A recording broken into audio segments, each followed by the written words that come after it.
La cuisine sentait bon le ragoût de mouton, que j'avais laissé mijoter pendant 3 heures. 5 ans. 5 années passées à préparer ses plats préférés. À mémoriser, avec une précision absolue, la façon dont elle aimait son café. À faire semblant de ne rien remarquer, lorsqu'elle tressaillait à mon contact. Je retourne avec Michel, a-t-elle dit, sans même lever les yeux de son téléphone. Son pouce continuait, machinalement, de faire défiler l'écran. Il veut que je revienne. Maintenant, il a de l'argent. La cuillère, dans ma main, n'a pas tremblé. Je le savais depuis des mois, les reçus pour des parfums, les nuits passées dehors, les réunions tardives, et cette façon qu'elle avait de se maquiller, juste pour aller faire les courses. Tu ne m'as rien apporté, a-t-elle continué, croisant enfin mon regard. Aucune passion, aucune excitation. Seulement des dîners fades, et du silence. Je me suis souvenu des factures médicales, que je lui avais cachées. Mon diagnostic. Ce traitement, que j'avais refusé, pour que nous puissions payer l'opération de sa sœur.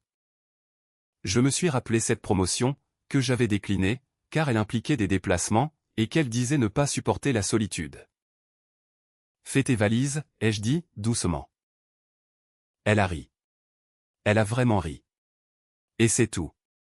Aucune supplication, aucune larme. Je n'ai rien ajouté. J'avais déjà commencé à compter. Michel est venu la chercher, dans une Mercedes noire. J'observais la scène depuis la fenêtre, remarquant, avec amertume, qu'elle ne jetait pas un seul regard vers cette maison, que nous avions rénovée ensemble. Ni vers ce jardin, que j'avais planté pour son anniversaire. Elle a envoyé un unique message, n'essaie pas de me contacter. Je t'ai bloqué partout. Je n'ai pas répondu. J'étais occupé. J'ai d'abord appelé sa mère. Saviez-vous qu'elle me quitte, pour retourner avec l'homme qui l'a abandonnée, alors qu'elle était enceinte, ai-je demandé, en contrôlant parfaitement le moindre tremblement de ma voix. Cet enfant qu'elle a perdu. Elle ne s'en est jamais remise. Je m'inquiète pour elle. Sa mère ne savait rien de l'avortement, que Michel avait exigé 15 ans plus tôt. Elle ignorait tout de la dépression, de l'hospitalisation, et de la véritable raison pour laquelle j'avais épousé sa fille. Avant d'être son mari, j'avais été son infirmier, et son sauveur. Ensuite, je me suis éclairci la gorge, et j'ai écrit aux associés commerciaux de Michel. Des messages anonymes, évoquant des problèmes fiscaux, des irrégularités. Rien de bien concret. Mais juste assez pour déclencher des audits, éveiller des soupçons, et faire en sorte que les loups commencent à tourner autour de lui. J'étais patient. J'avais du temps. 3 semaines plus tard, sa sœur Léa m'a appelé, en larmes. Elle demande de l'argent. Les comptes de Michel sont gelés. Il s'est remis à boire. Elle a tellement maigri. André. J'ai transféré 500 €. C'est pour toi, ai-je écrit. Pas pour elle. 8 mois ont passé. L'entreprise de Michel s'est effondrée, sous la pression des enquêtes. Il l'a tenue pour responsable, ses caprices, ses dépenses, la malchance qu'elle attirait. Il a levé la main sur elle. Elle a couru se réfugier chez sa mère, mais celle-ci a refusé de lui ouvrir la porte. Tu l'as choisi, a dit sa mère. Tu l'as choisi lui, au lieu du seul homme qui t'ait jamais vraiment aimé. Elle est venue chez moi, un mardi. Trempée par la pluie, sans maquillage. Cette beauté, que j'avais tant vénérée, s'était transformée en quelque chose de désespéré, et de profondément éteint. J'ai fait une erreur, a-t-elle murmuré. Je lui ai préparé un café, exactement comme elle l'aimait. 2 cuillères de sucre, une goutte de crème. Je sais, ai-je dit. Elle a tendu la main vers la mienne. Je l'ai laissé faire, sans rien ressentir. Les médecins avaient été clairs, mon état, désormais, était sous contrôle. J'avais commencé mon traitement le jour de son départ. Mon assurance vie avait été annulée. Je n'en avais plus besoin. Je ferai tout ce que tu veux, a-t-elle dit. Je t'en prie, je n'ai nulle part où aller. J'ai souri, de ce même sourire que je lui avais offert pendant 5 ans. Il y a un foyer d'accueil, rue de la Croix-Rouge, ai-je dit, d'une voix douce. Ils ont aidé ma mère, il y a bien longtemps. Dis-leur que tu viens de la part d'André. Son visage s'est décomposé. Tu ne veux pas que je revienne? Après tout ce qu'on a vécu? Je me suis levé, j'ai rincé ma tasse, et je l'ai posée sur l'égouttoir, celui-là même que j'avais installé pour qu'il soit parfaitement à sa hauteur. Je te voulais, ai-je répondu, à l'époque où tu méritais d'être désiré. J'ai doucement fermé la porte derrière moi. Je l'ai laissé seul, dans cette cuisine, qui ne sentait plus le ragoût de mouton, ni l'amour. Qui ne sentait plus rien du tout. Le samedi soir de son départ, Michel l'avait récupéré dans sa Mercedes noire. Je me tenais à la fenêtre de la chambre, observant, à travers le fin voilage, comment elle jetait ses valises dans le coffre. Elle n'a même pas jeté un regard vers cette maison, que nous avions rénovée ensemble pendant 3 ans. J'avais moi-même posé le carrelage de la salle de bain, pendant qu'elle riait, en m'étalant du joint sur le nez. Ni vers ce jardin, planté pour ses 30 ans, où j'avais choisi chaque buisson. Un jardinier amateur, qui avait lu 20 livres sur le paysagisme, juste pour la surprendre. Elle est montée dans la voiture, et Michel a démarré, sans même attendre qu'elle boucle sa ceinture. J'ai vu son profil, le même menton arrogant, les mêmes lèvres avides, qui, 15 ans plus tôt, lui murmuraient des promesses d'amour éternel. Avant de payer pour son avortement, et de disparaître à Paris. Je suis resté immobile, pendant encore 20 minutes. Puis, j'ai sorti mon téléphone, et j'ai composé un numéro. Un numéro conservé depuis 5 ans, du temps où j'étais encore son infirmier, dans le service psychiatrique. Allô, Madame Dubois? C'est André. L'infirmier de l'hôpital de la Salpêtrière. Oui, c'est bien cela. J'ai épousé votre fille. Vous vous souvenez? Elle s'en souvenait. Elle n'avait jamais approuvé ce mariage. Un homme trop modeste, trop calme, trop attentionné. Pour sa fille, elle rêvait de feu, de passion, de drame. Madame Dubois, cela me peine de vous le dire, mais Camille est partie. Pour rejoindre Michel? Oui. Ce fameux Michel. Et j'ai peur pour elle. Savez-vous ce qui s'est passé, la dernière fois? Un long silence. Puis, une voix tremblante. Comment ça, la dernière fois? Et là, j'ai tout raconté. Pas tout dans les détails, mais juste assez. La grossesse, que Camille avait cachée à sa famille. L'avortement, que Michel avait imposé, comme condition sine qua non à leur relation. La dépression, qui l'avait conduite à l'hôpital, où je l'avais trouvée, pesant 40 kilos, muette, les poignets tailladés. Elle n'a jamais rien dit, chuchotait Madame Dubois. Elle avait honte. Je pensais que vous saviez. Je croyais que c'était pour cela que vous me détestiez tant. Parce que je vous rappelais cette époque sombre. Non, je croyais simplement. Elle est persuadée que Michel a changé, que maintenant, il a de l'argent, un statut. Mais j'ai vu ses yeux, quand il est venu la chercher. Ce sont les mêmes yeux, Madame Dubois. Exactement les mêmes. J'ai raccroché, la laissant pleurer au bout du fil. C'était cruel. Mais c'était nécessaire. Ensuite, j'ai ouvert mon ordinateur portable. J'avais gardé des contacts. Mes années à l'hôpital, puis dans cette entreprise pharmaceutique, m'avaient permis de tisser un solide réseau. J'ai retrouvé les partenaires commerciaux de Michel. 3 hommes. Le premier, un père de famille prudent, basé à Lyon. Le deuxième, un Parisien ambitieux, visant une carrière politique. Le troisième, un investisseur étranger, très discret, particulièrement attaché à sa réputation. J'ai créé 3 adresses e-mail anonymes, et rédigé 3 lettres. Chacune était minutieusement adaptée à son destinataire. Pour l'associé lyonnais, de vagues allusions à l'instabilité, et au risque pour son patrimoine familial. Pour le Parisien, des soupçons concernant les autorités de contrôle, suggérant un scandale potentiel, juste avant les élections. Pour l'étranger, des questions éthiques, soulevant d'importants risques pour son image. Rien de concret, aucune accusation vérifiable ou réfutable. Juste un écran de fumée. L'instinct de survie ferait le reste, il les pousserait à se retourner, et à imaginer un incendie. J'ai travaillé toute la nuit. Vers 6 heures du matin, j'ai bu un café, en regardant l'aube se lever, sur la cour déserte. Le jardin, que j'avais planté pour elle, réclamait déjà une taille automnale. J'ai décidé de m'en occuper le dimanche. De façon méthodique et patiente. Comme tout, dans ma vie. 3 semaines plus tard, sa sœur Léa a téléphoné. Nous nous étions toujours bien entendus. Léa avait été la seule à me remercier pour cette opération que j'avais financée, en sacrifiant mon propre traitement. André, je ne sais plus quoi faire, pleurait-elle. Camille m'appelle tous les jours. Elle me demande de l'argent. Elle dit que Michel a un comportement étrange, qu'il a de gros problèmes avec son entreprise, et qu'il boit. Elle a tellement maigri. Je l'ai croisée dans la rue, et je ne l'aurais même pas reconnu, si ce n'était pour ses yeux. Tu lui as donné de l'argent? Non. Je me souviens que tu m'avais dit que ça ne l'aiderait pas. Mais j'ai tellement de peine pour elle, André. Elle est couverte de bleu. Je me suis éclairci la gorge, et j'ai fermé les yeux. Des bleus. 15 ans plus tôt, à l'hôpital, j'avais vu des marques similaires sur ses épaules. Elle prétendait être tombée. Mais je connaissais la vérité. Michel frappait toujours quand il buvait, et il buvait quand il perdait. Je pensais que tout cela appartenait au passé. Je pensais, naïvement, que l'amour pouvait guérir de tout. Léa, je vais t'envoyer de l'argent. 500 €.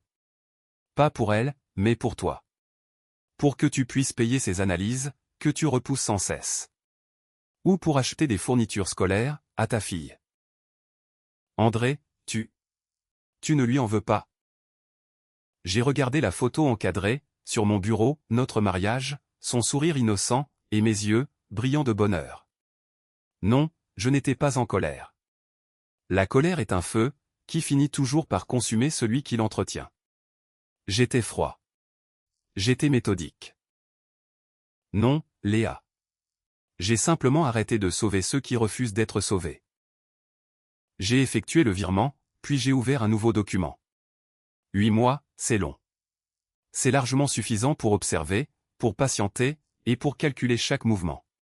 C'est assez de temps pour que la vengeance mûrisse, lentement, comme un bon vin. J'ai recommencé à compter. 8 mois se sont écoulés. Je cochais les jours, dans un petit carnet acheté à la pharmacie, juste à côté de l'hôpital où je travaillais autrefois. Pas par sadisme, mais par pure rigueur.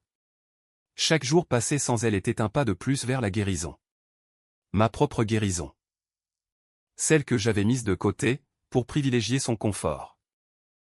En octobre, j'ai entamé mon traitement. Une thérapie moderne, avec des médicaments onéreux. Je pouvais désormais me les offrir, puisque je ne finançais plus ses achats compulsifs. Ni ses cours de yoga, qu'elle abandonnait après la 2e séance. Ni ses restaurants chics, où elle passait son temps à photographier la nourriture, au lieu de la manger.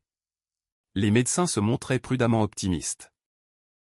C'est une excellente chose, que vous ayez consulté assez tôt, me disait l'oncologue. Il ignorait que, tôt, c'était il y a 1 an, lorsque j'avais choisi de préserver sa vie, au détriment de la mienne. J'ai résilié mon assurance vie. 200 000 €, qui devaient lui revenir. Une simple formalité, que j'avais signée dans un élan de mari dévoué. Cet argent financerait désormais mon traitement. Il me paierait ce voyage, que je n'avais jamais pris. Et il m'offrirait ce silence, que j'avais amplement mérité. En novembre, l'entreprise de Michel a fait faillite. Je l'ai lu dans les journaux. Un contrôle fiscal imprévu, le gel temporaire des actifs, suivi de la démission du directeur général. Mes lettres anonymes avaient fonctionné à la perfection. Les partenaires s'étaient retirés, un par un, exactement comme je l'avais anticipé. Le père de famille lyonnais a quitté le projet en premier, invoquant des raisons personnelles. Le Parisien a pris ses distances, terrifié par l'idée d'un scandale avant les élections. L'investisseur étranger a retiré ses capitaux, 3 jours à peine avant l'annonce officielle. Michel s'est retrouvé seul. Plongé dans des dettes, qui ne pouvaient être effacées par une simple déclaration de faillite. Poursuivi par des créanciers, qui se moquaient bien des décisions judiciaires. Il a commencé à boire sérieusement. Fini les petits cocktails du soir.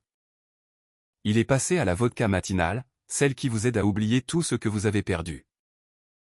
Elle m'a appelé, en décembre. Je n'ai pas répondu. Elle a laissé un message vocal. Sa voix tremblait, couverte par le bruit du vent, en arrière-plan. André, Je sais que je n'ai aucun droit de te demander ça, mais je n'ai nulle part où aller. Maman refuse de décrocher. Léa m'a dit que tu lui avais interdit de m'aider. C'est vrai?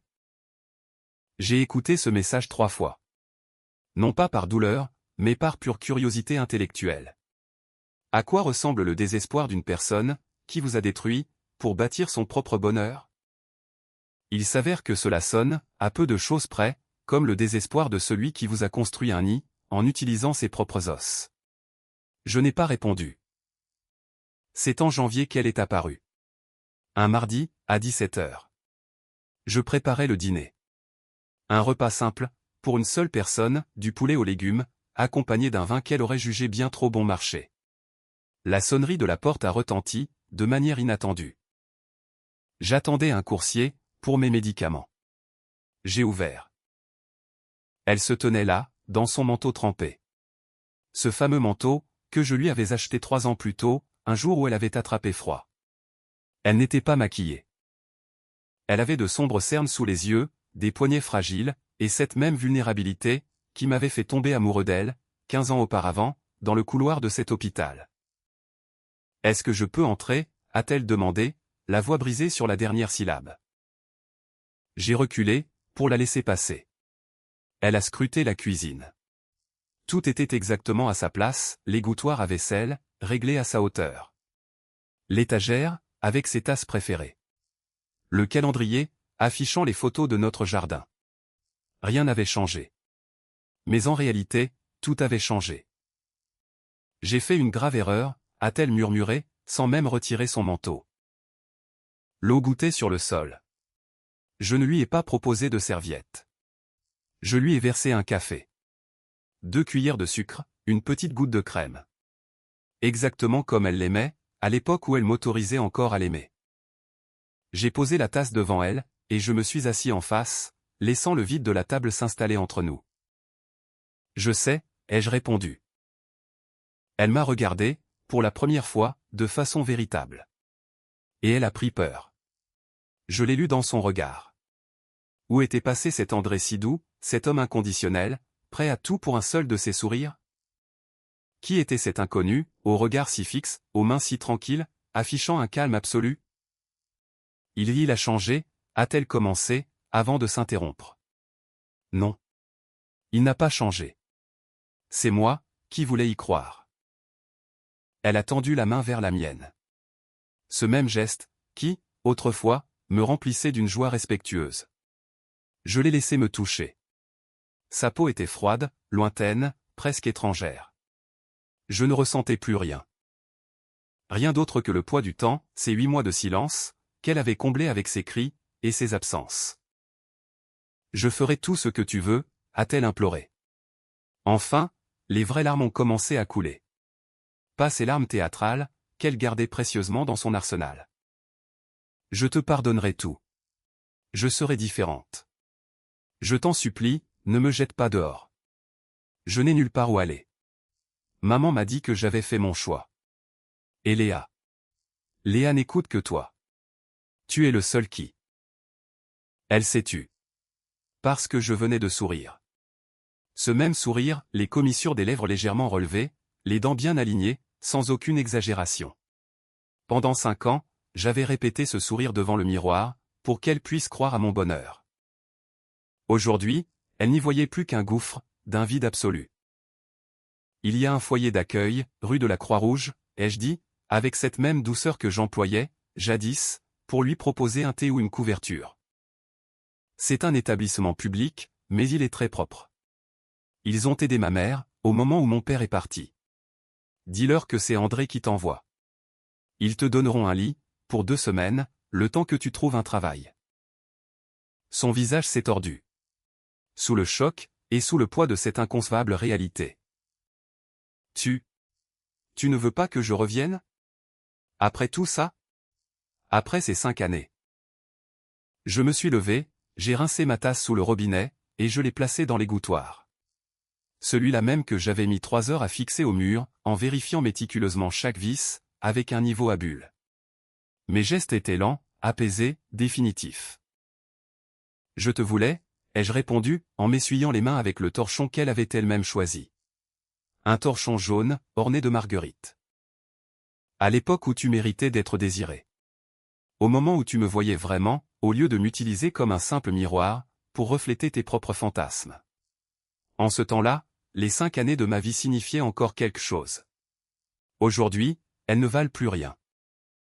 J'ai raccroché le torchon, et je l'ai regardé, pour la toute dernière fois.